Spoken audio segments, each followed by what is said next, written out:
venido hablando de Pedro, de quién fue él y lo que llegó a ser.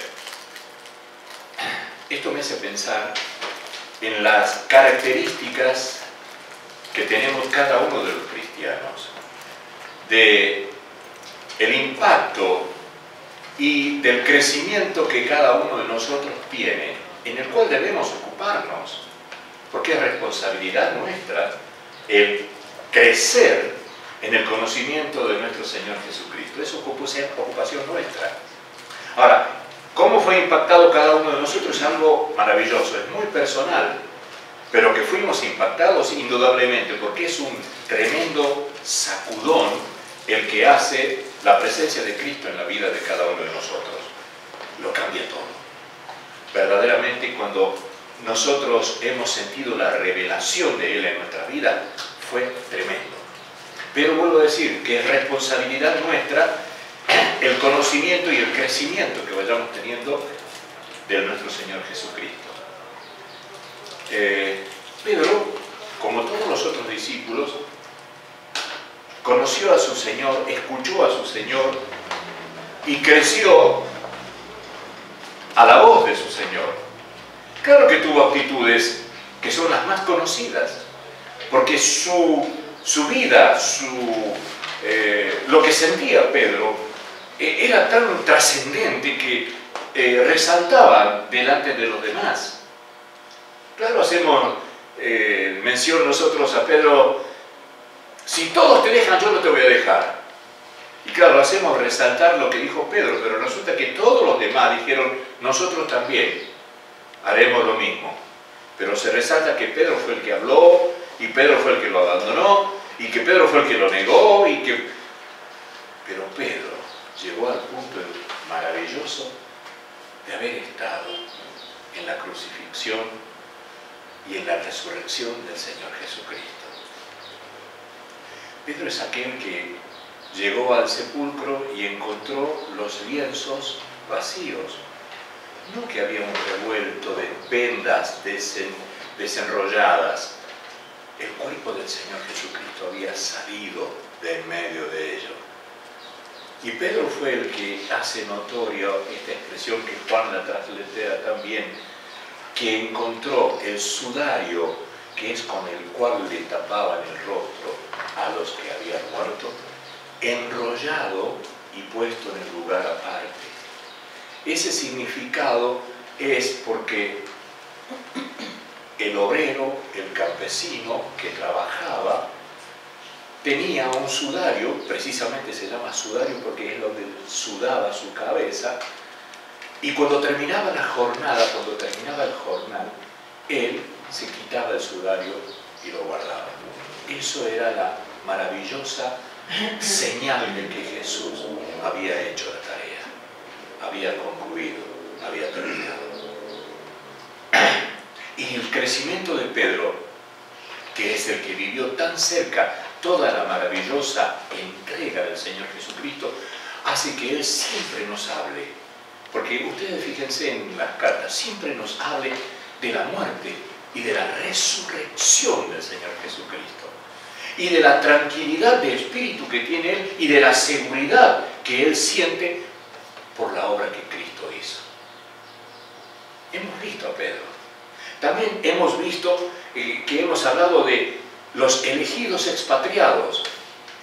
Nunca debemos perder nosotros esa visión. Somos nosotros, somos elegidos. ¿Nos damos cuenta de ello?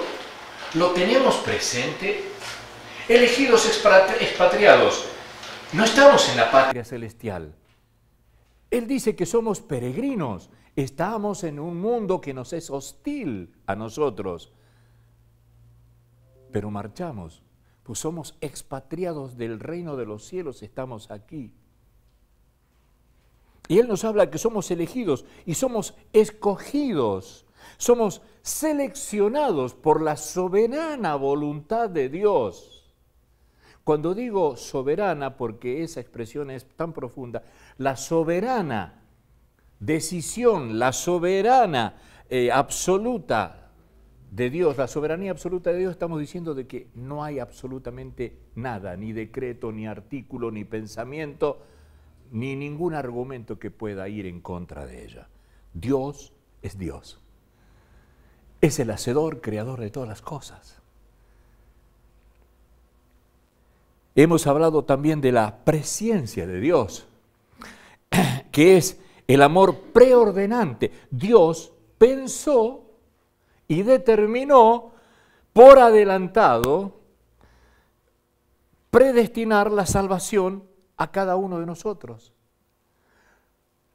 No es que la presciencia de Dios es que Él contempló que algún momento Javier, Iván iban a creer. No, Él ordenó, porque escogió a cada uno de los cristianos, ordenó que fuesen salvos. Nadie puede resistirse a la voluntad de Dios, nadie. Hemos dicho que Él ordenó la salvación y fue hecha en el tiempo que fue por Él seleccionado. ¿O sucedió así? Estuvimos viendo estas cosas cuando leímos este texto que lo vamos a repetir. 1 y 2 de Primera de Pedro capítulo 1. Pedro, apóstol de Jesucristo, a los expatriados de la dispersión en el Ponto, Galacia, Capadocia, Asia y Bitinia, elegidos según la presciencia de Dios Padre, en santificación del Espíritu, para obedecer y ser rociados con la sangre de Jesucristo. Gracia y paz os sean multiplicadas. Hemos estado viendo hasta hoy esto. En este día vamos a seguir con este versículo número 2 y vamos a tratar de adentrarnos en lo que dice: en la santificación del Espíritu para obedecer y ser rociados con la sangre de Jesucristo. La santificación del Espíritu. La santificación del Espíritu es una acción que solo le compete, que solo lleva a cabo, que solo realiza el Espíritu Santo. Nadie más. Y la santificación consiste en apartar al sujeto o a una persona de su uso o de su vida ordinaria para un fin o para una vida que es totalmente especial. Y en forma particular, santificación es apartar para Dios. La santificación del Espíritu es apartar para Dios, es la separación por el Espíritu para consagración a Dios.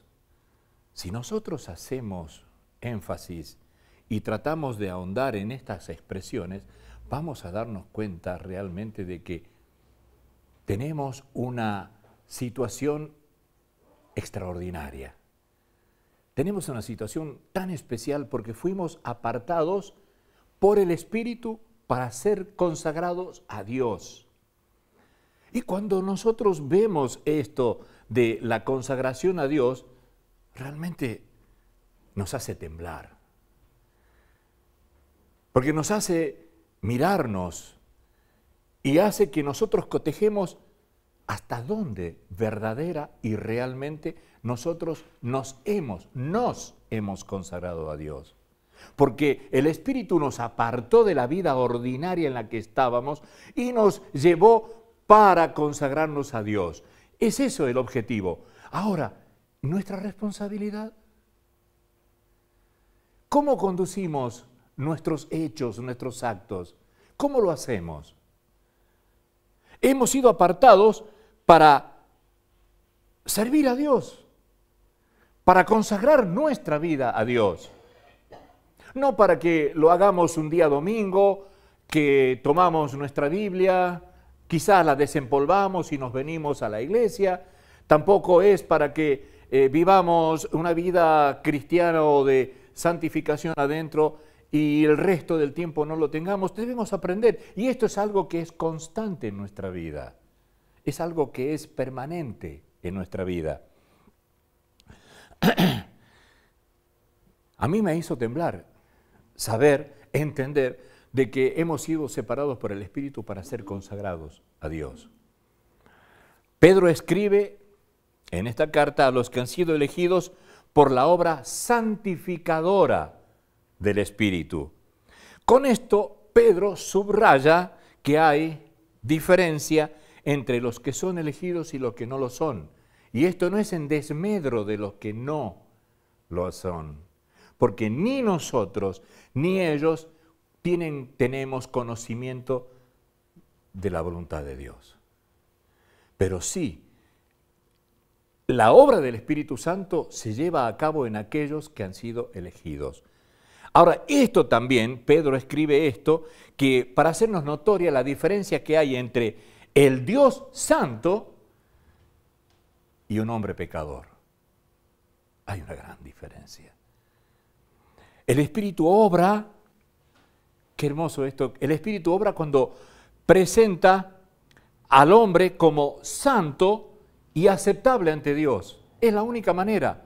Ningún hombre puede acercarse a Dios cuando quiere, ni como quiere, porque no puede permanecer delante de la santidad de Dios ninguna persona, a excepción cuando el Espíritu aparta a esa persona y la puede llegar a presentar al hombre y lo presenta ante Dios, y podemos estar nosotros ante Dios santos y aceptables.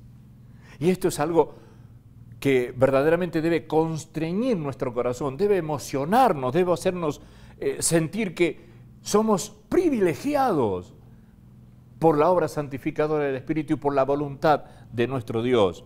El hombre pecador no puede entrar ante la presencia del Dios Santo a menos que Dios lo santifique por medio del Espíritu Santo.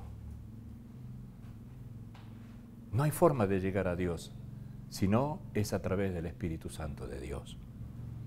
Hoy vamos a tomar muchos textos, hermanos, porque queremos contextualizar lo que dice la palabra de Dios para que tengamos claro entendimiento de lo que es. Respecto a esto de que la presencia del hombre pecador no puede estar delante de Dios si no es que Dios lo santifique por medio del Espíritu Santo, nos lo dice Segunda de Tesalonicenses capítulo 2, versículo 13. Vamos a leerlos a todos. Segunda Tesalonicenses capítulo 2, versículo 13. Pablo les está escribiendo a los hermanos de Tesalónica y les dice esta frase, les dice este texto tan precioso. Dice, pero nosotros debemos dar siempre gracias a Dios respecto a vosotros, hermanos amados por el Señor, de que Dios os haya escogido desde el principio para salvación, mediante la santificación por el Espíritu y la fe en la verdad. ¿Cómo es que Pablo se goza y se regocija con los hermanos de Tesalónica? ¿Cómo es que nosotros nos regocijamos como ellos? Porque dice de que él está feliz, que Dios nos haya escogido desde el principio para salvación, mediante la santificación del Espíritu y la fe en la verdad. El Espíritu es el que obró en nosotros.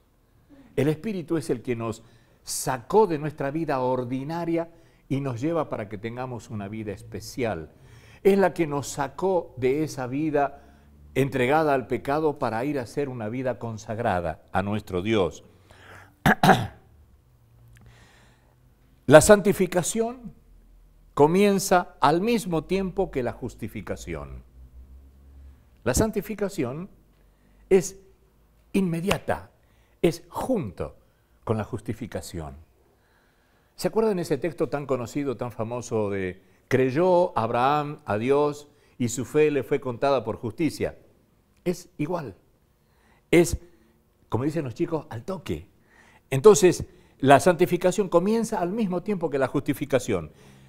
El Señor Jesucristo, cuando hace esa oración tan preciosa en el capítulo 17 de Juan, buscamos capítulo 17 de Juan, Él le pide a su Padre que los santifique en la verdad.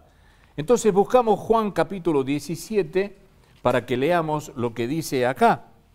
Juan 17, versículo 17 y versículo 19.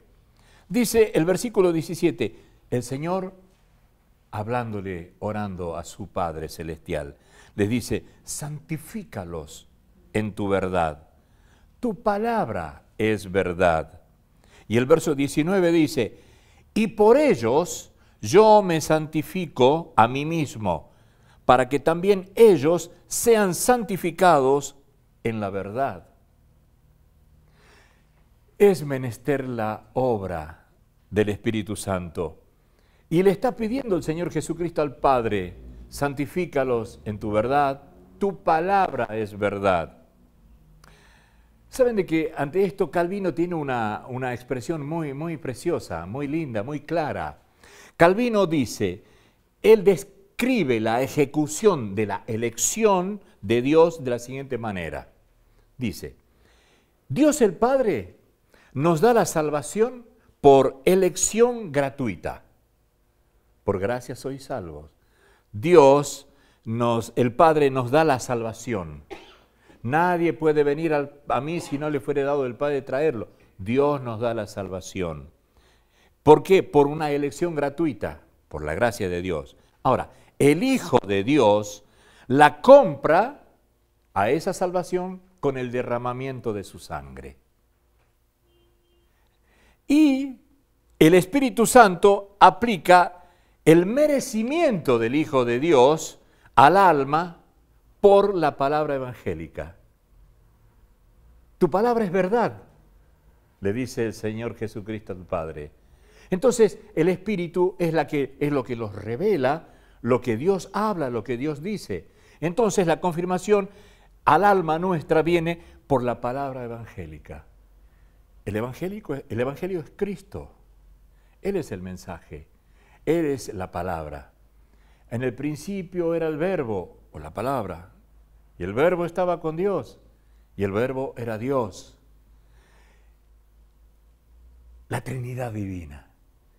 La Trinidad Divina interviniendo en nuestra salvación.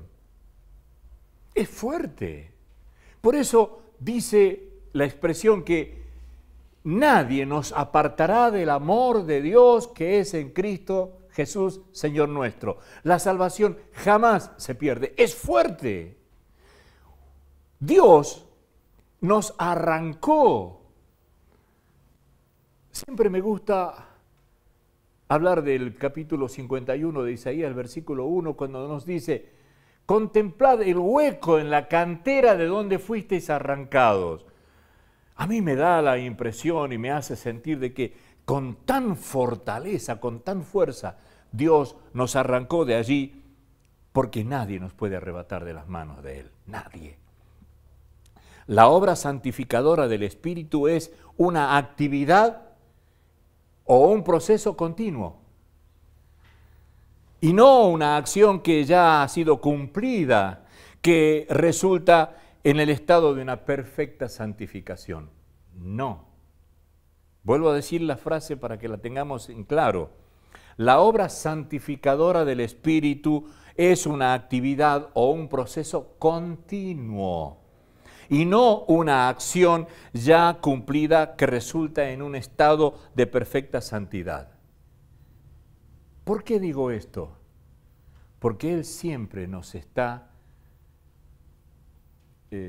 conminando a que tengamos atención en nuestra salvación, que debemos buscar la santidad, que debemos tratar de estar en mayor comunión y mayor santificación con nuestro Señor.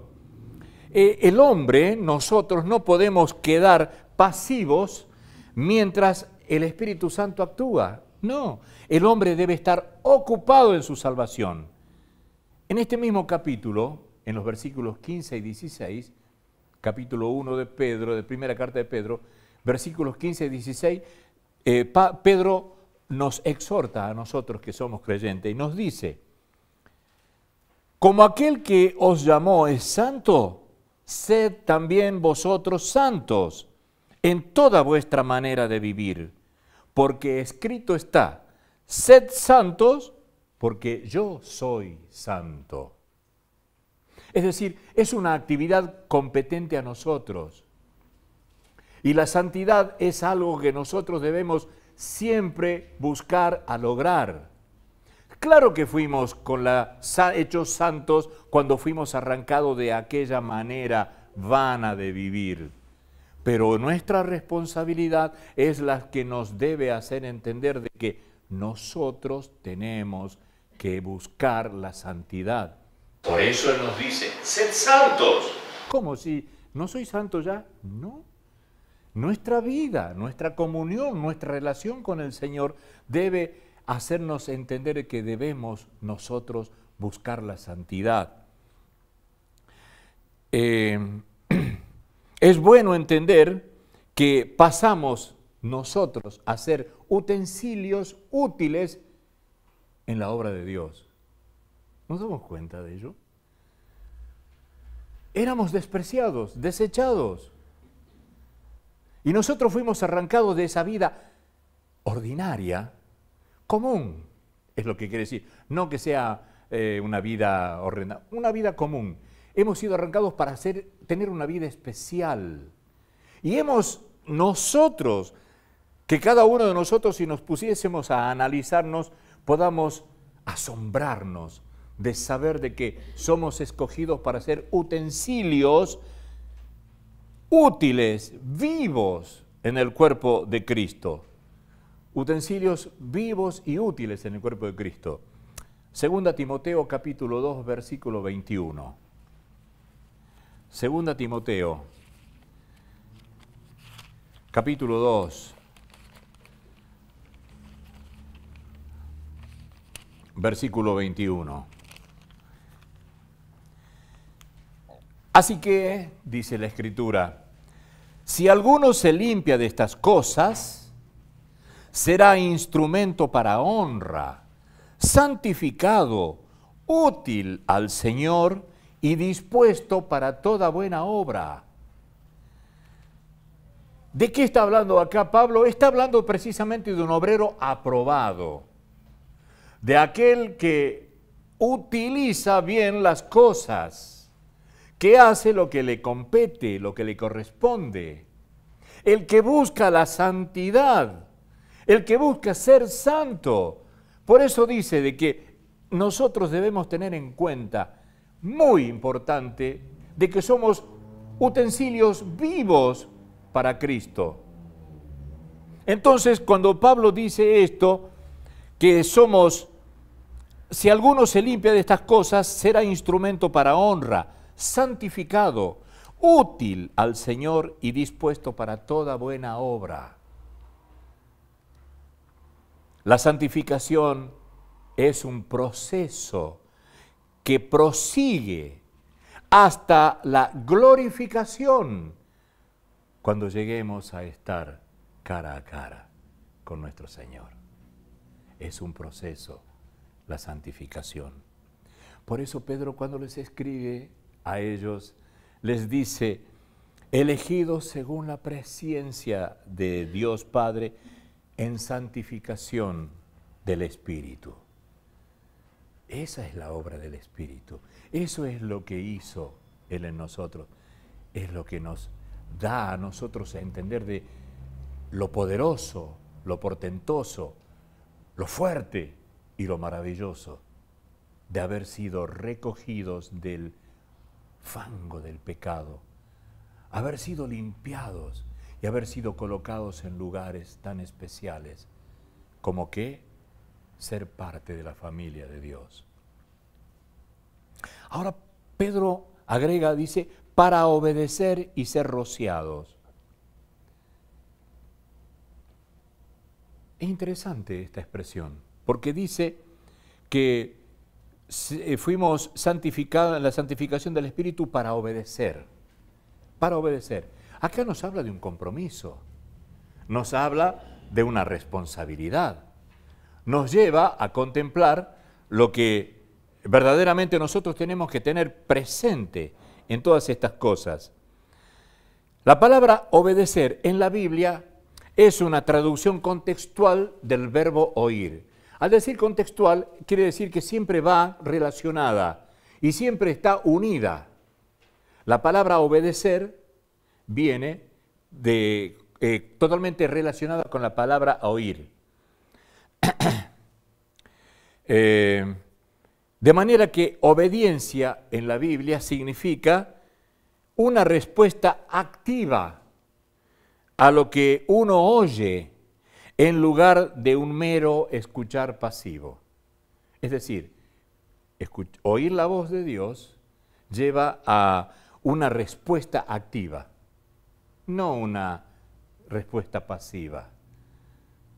El ejemplo más claro lo tenemos nosotros en el Génesis, el capítulo 3 y el versículo 17. ¿Quieren que lo leamos? Es muy interesante para que nos demos cuenta de lo que explica acá. Génesis capítulo 3, versículo 17. Dice, cuando cayó Adán, cayó su mujer, y viene la reconvención y el juicio de Dios sobre él, le dice, al hombre dijo, por cuanto obedecisteis a la voz de tu mujer y comiste del árbol de que te mandé diciendo, no comerás de él, maldita será la tierra por tu causa, con dolor comerás de ella todos los días de tu vida. ¿Cuál es el núcleo de este versículo? Por cuanto obedeciste a la voz de tu mujer y comiste del árbol del cual te mandé que no comieras. Dios le dijo eso a Adán. Y Adán tuvo una actitud pasiva. Lo escuchó y no lo aplicó. No fue un oír que despertara en él una reacción activa de cumplir lo que Dios le dijo. No lo cumplió. Por eso les digo de que la obediencia en la Biblia significa una respuesta a lo que Dios dice de una manera activa. Tenemos infinidad de ejemplos de ello. Adán escuchó la voz de Dios, pero no le dio importancia. No la aplicó. No fue subyugado por ella. Antes hizo lo que la voz de su esposa, de su mujer, le dijo, y pasó por alto lo que Dios le había mandado. Hay que tener una respuesta activa.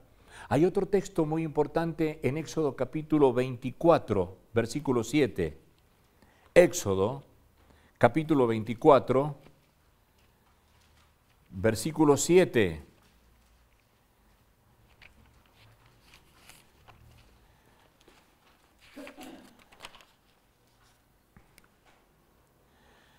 Dice esta escritura en este lugar, cuando Moisés está con los ancianos en el monte Sinaí, y dice, y tomó Moisés el libro del pacto y lo leyó a oídos del pueblo, el cual dijo, haremos todas las cosas que Jehová ha dicho.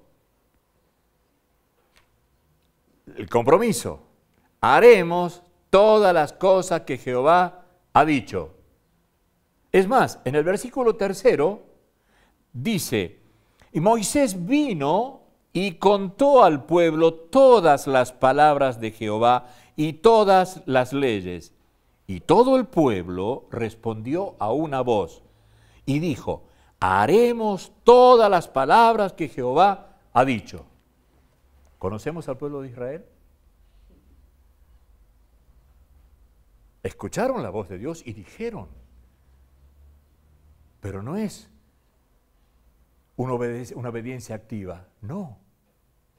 Sabemos todo lo que luchó el pueblo de Israel en contra de Dios, a pesar de las misericordias de Dios, a pesar de lo que Dios les habló y les dijo. Ellos escucharon y estuvieron conformes, contentos. Haremos todo lo que Jehová ha mandado. Haremos toda la palabra que Jehová ha dicho. Es importante esto. Por eso que Pedro nos llama a nosotros a que consideremos la obediencia a Dios. En Deuteronomio capítulo 21, les dije que íbamos a leer mucho, pero es importante. Deuteronomio capítulo 21, tenemos unos textos hermosos. Vamos a leer Deuteronomio capítulo 21 del 18 al 21. Miren lo que dice para que nosotros cotejemos, porque Dios lo dice para que verdaderamente cotejemos nosotros. Si alguno tuviere hijo contumaz y rebelde, que no obedeciere a la voz de su padre, ni a la voz de su madre, y habiéndole castigado no les obedeciere, entonces lo tomarán su padre y su madre, y lo sacarán ante los ancianos de su ciudad y a la puerta del lugar donde viva. Y dirán a los ancianos de la ciudad, nuestro hijo es contumaz y rebelde, no obedece a nuestra voz, es glotón y borracho. Entonces todos los hombres de su ciudad lo apedrearán y morirá. Así quitarás el mal de en medio de ti, y todo Israel oirá y temerá. Dios da un ejemplo.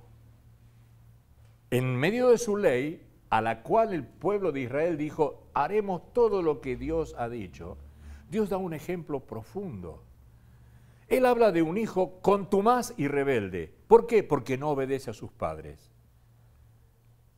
¿Cómo es un cristiano que no obedece a su padre? Contumaz y rebelde.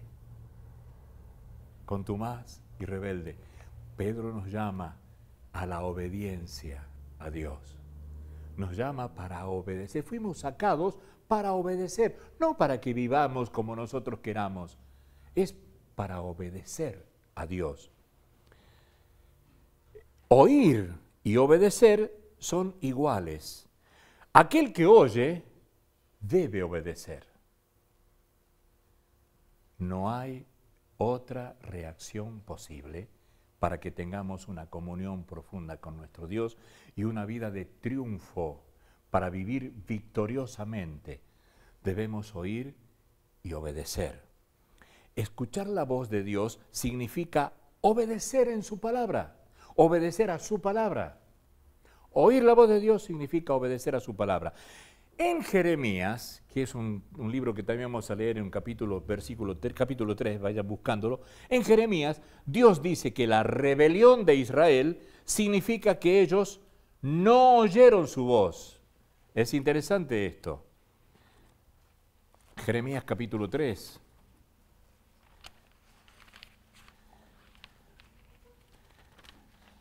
Jeremías capítulo 3, versículo 13.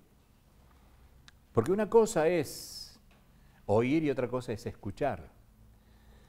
Reconoce pues tu maldad, dice Dios, porque contra Jehová tu Dios has prevaricado y fornicaste con los extraños y debajo de todo árbol frondoso y no oíste mi voz, dice Jehová. No hiciste caso de la voz mía. No hiciste caso de lo que te dije. Por eso, cuando leímos el texto anterior, dice que debemos temer a Jehová. No es cualquier cosa. Nuestra vida es para ser consagrada a Dios, no para otra instancia, no para otra cosa. Nuestra vida debe ser consagrada a Dios, porque para eso fuimos sacados por el Espíritu Santo. Y nuestra consagración lleva o conlleva en ello la obediencia.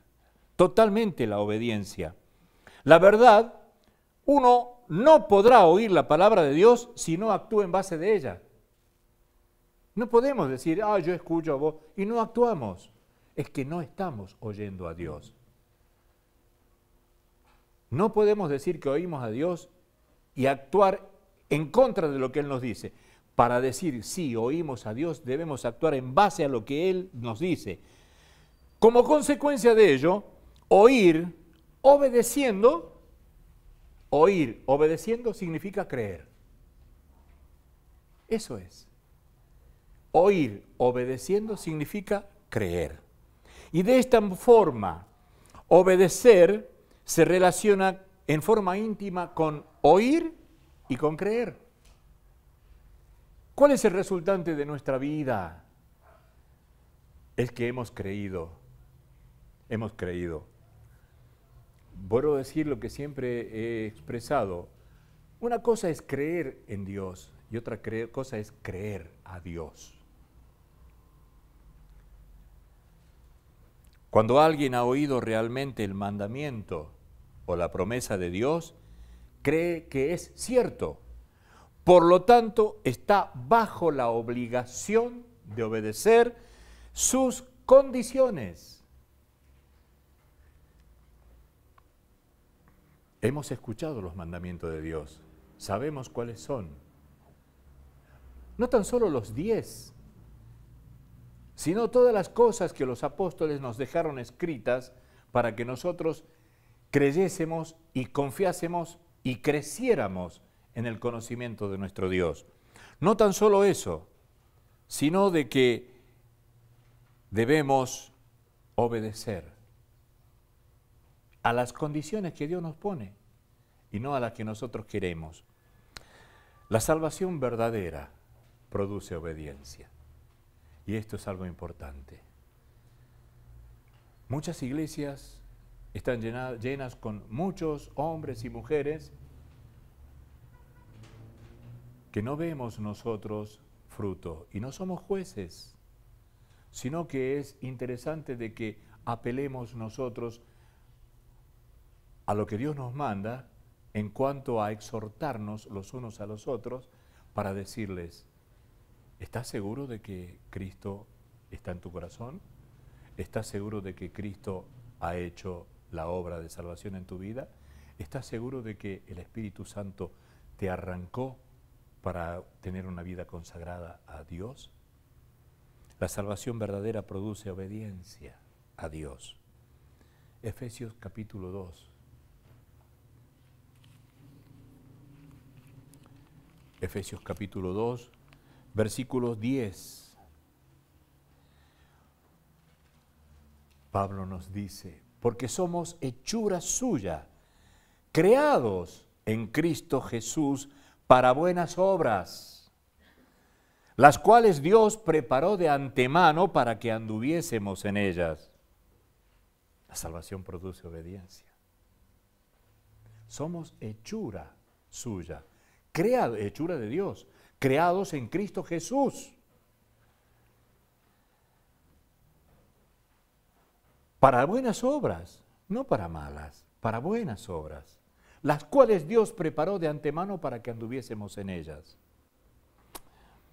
Primera Tesalonicenses, capítulo 1. Perdonen, hermanos, pero quiero que leamos lo que dice la Escritura. Primera Tesalonicenses, capítulo 1, versos 8 al 10.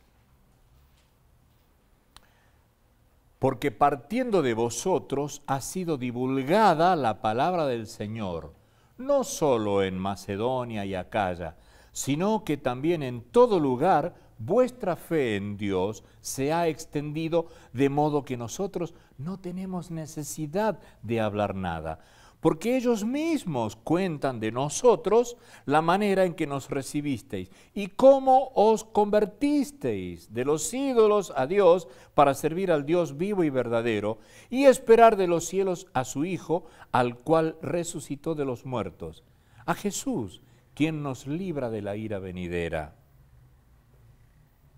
Dice Pablo, no tenemos necesidad de decir, porque trasciende tanto la fe activa, trasciende tanto la obra activa, trasciende tanto lo que ustedes hacen en obediencia a Dios, que no tenemos necesidad de escribir. Al contrario, nos gozamos en ello.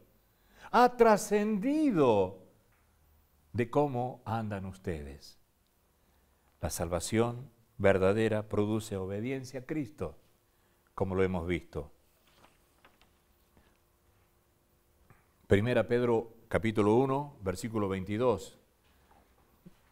Dice Pedro: habiendo purificado vuestras almas por la obediencia a la verdad, mediante el Espíritu, para el amor fraternal, no fingido, amaos unos a otros entrañablemente de corazón puro, habiendo purificado vuestras almas por la obediencia a la verdad mediante el Espíritu. ¿Por qué escribe Pedro estas cosas así? Diciendo, por la santificación del Espíritu para obedecer. Es porque es menester. Nuestra vida debe ser una respuesta a lo recibido de parte de Dios. Vuelvo a decir, nuestra santificación no es una obra que ha sido realizada ya y nosotros nos debemos quedar tranquilos, no hacer nada. No, Dios nos exige una obediencia porque de esa manera nuestra santidad va a ir creciendo. Y esto es un proceso que llegará a su culminación cuando estemos en el cielo y veamos cara a cara a nuestro Señor. Eso es lo que ocurrirá. Ahora, una pregunta, ¿no? ¿Con qué fin santifica el Espíritu Santo a los escogidos? ¿Cuál es el fin de ello, de la santificación del Espíritu? Pedro dice que es para obedecer a Jesucristo y ser rociados con su sangre. Para obedecer a Jesucristo y ser rociados con su sangre. Por medio de los términos obediencia y rociamiento, Pedro hace referencia a la confirmación del pacto. Dios hizo un pacto. Cristo cumplió para que ese pacto tuviese efectividad. Pedro hace referencia a esto, confirmando el pacto que Dios hizo con Israel. Es maravilloso, porque ese pacto a nosotros nos alcanza, nos llega, nos hace suyos y hace que Dios sea nuestro Dios. A lo que hace referencia acá Pedro está en el libro de Éxodo, capítulo 24, por favor, porque es importante que lo leamos. Éxodo capítulo 24.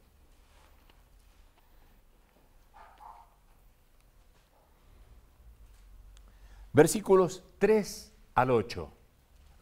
Cuando habla del pacto, está hablándonos del pacto que hizo con Israel, pero que a nosotros nos atañe, nos alcanza. Versículos 3 al 8 dice, y Moisés vino y contó al pueblo todas las palabras de Jehová y todas las leyes, y todo el pueblo respondió a una voz y dijo, haremos todas las palabras que Jehová ha dicho. Y Moisés escribió todas las palabras de Jehová, y levantándose de mañana edificó un altar al pie del monte y 12 columnas, según las 12 tribus de Israel. Y envió jóvenes de los hijos de Israel, los cuales ofrecieron holocaustos y becerros como sacrificios de paz a Jehová. Y Moisés tomó la mitad de la sangre y la puso en tazones, y esparció la otra mitad de la sangre sobre el altar. Y tomó el libro del pacto y lo leyó a oídos del pueblo, el cual dijo, haremos todas las cosas que Jehová ha dicho y obedeceremos. Entonces Moisés tomó la sangre y roció sobre el pueblo y dijo, he aquí la sangre del pacto que Jehová ha hecho con vosotros sobre todas estas cosas. ¿Cuál es el objetivo de la santificación? ¿Cuál es el objetivo que Él nos santifica por mediante el Espíritu Santo a nosotros los escogidos para ser rociados con la sangre de Cristo? Para ser rociados, limpiados, perfeccionados con la sangre de Cristo. Ahora, dije que tenemos responsabilidad y que ante la emotiva dádiva de Dios, nosotros no debemos quedarnos impasibles ni tampoco hacer una vida de no hacer nada. Tenemos, partiendo de la obediencia, si nosotros obedecemos a Dios, haremos todas las cosas que Él ha establecido en las cuales nosotros debemos estar inmersos. Inmersos. Trabajad, dice Dios. trabajad. Es así. No podemos estar nosotros quietos. Vuelvo a decir, hay que demostrar una obediencia activa a nuestro Dios. Y acá voy a leer algo que es un poco duro, pero que es un poco para sostenernos y sacudirnos para emerger del posible lugar en el cual estamos de inactividad. El autor de los Hebreos escribe algo, cosas preciosas, en el capítulo, por ejemplo, el capítulo 9. Hebreos, capítulo 9.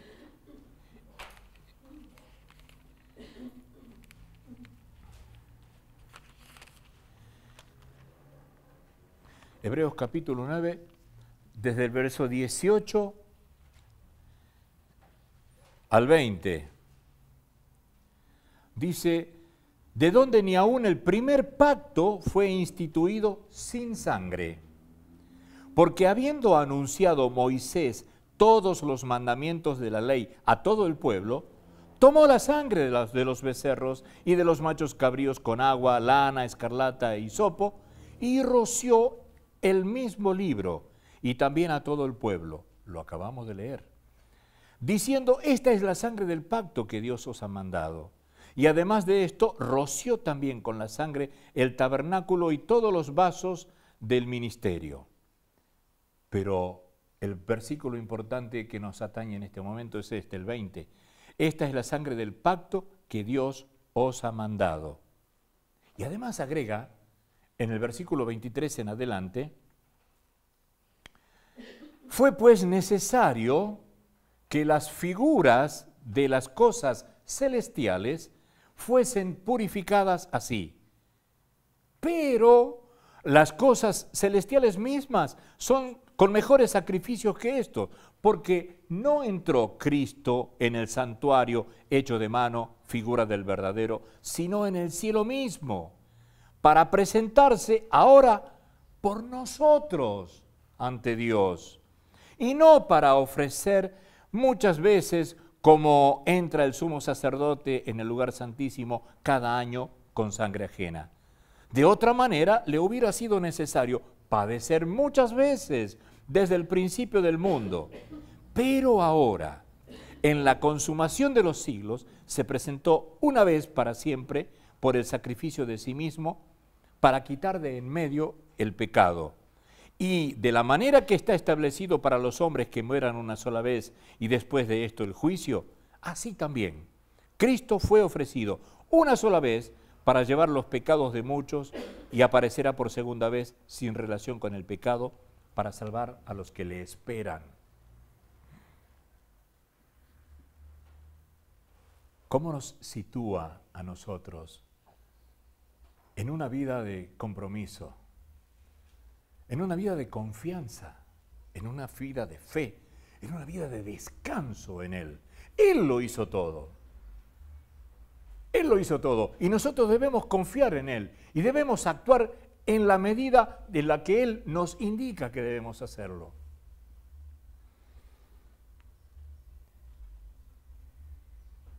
Y además agrega el escritor a los Hebreos en el capítulo 12, versículos 21 al 24. Y tan terrible era lo que se veía que Moisés dijo, estoy espantado y temblando, sino que os habéis acercado al monte de Sión, a la ciudad del Dios vivo, Jerusalén, la celestial, a la compañía de muchos millares de ángeles, a la congregación de los primogénitos que están inscritos en los cielos, a Dios, el juez de todos, a los espíritus de los justos hechos perfectos, a Jesús, el mediador del nuevo pacto, y a la sangre rociada que habla mejor que la de Abel. ¿A dónde nos hemos acercado? Al Dios mismo. La figura que presentaba aquella del libro de Éxodo, el autor a los Hebreos nos dice, mire, contemplen, tengan en cuenta, ¿a dónde nos hemos acercado nosotros? Nos hemos acercado a la ciudad Jerusalén, la celestial, a la congregación de los primogénitos, que están inscritos en los cielos. Nos hemos acercado a Dios, el juez justo de todo, a los espíritus de los justos hechos perfectos, a Jesús, el mediador del nuevo pacto, y a la sangre del Señor Jesucristo, que habla mejor que la de Abel. ¿Por qué Pedro entonces nos dice esto? Porque es importante. Debemos tenerlo presente, debemos tenerlo en cuenta. El derramamiento de la sangre de Cristo en la cruz activa la promesa de Dios de dar al creyente la expiación por el pecado. Una expiación perfecta, perfecta. Y además nos introduce en el pacto que incluye nuestro compromiso y nuestra promesa de obediencia al Señor y a su palabra. Ahora entiendo por qué Pedro nos dice: elegidos según la presciencia de Dios Padre en santificación del Espíritu, para obedecer y ser rociados con la sangre de Jesucristo. A Él sea la gloria. Amén.